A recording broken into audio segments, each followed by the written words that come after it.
আমাকে আল্লাহ ঘর থেকে বের করে এত দূরে নিয়ে আসলা, শত্রুদের হাতে সমর্থ করলা, তারা আমাকে চতুর্দিক থেকে পাথর মারতেছে।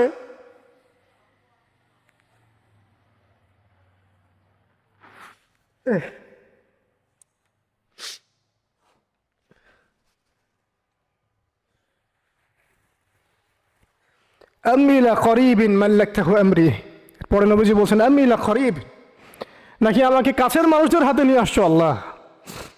আল্লাহ তুমি কি আমাকে কাছের মানুষদের হাতে উঠাই দিছ? মাল্লাকতাহু আমরি, যারা আমার ভালো মন্দের কাজের মালিক হয়ে গেছে। এইভাবে দোয়া করতে লাগলেন নবী সাল্লাল্লাহু আলাইহি ওয়াসাল্লাম। যায়েদ বিন হারিস রাদিয়াল্লাহু আনহু শামিল আছেন এখানে। তারপরে নবীজি বলছেন ইল্লাম তাকুন সাখিতুন আলাই ফালা উবালি, আল্লাহ এত কিছুর পরে যদি তুমি আমার প্রতি অসন্তুষ্ট না হও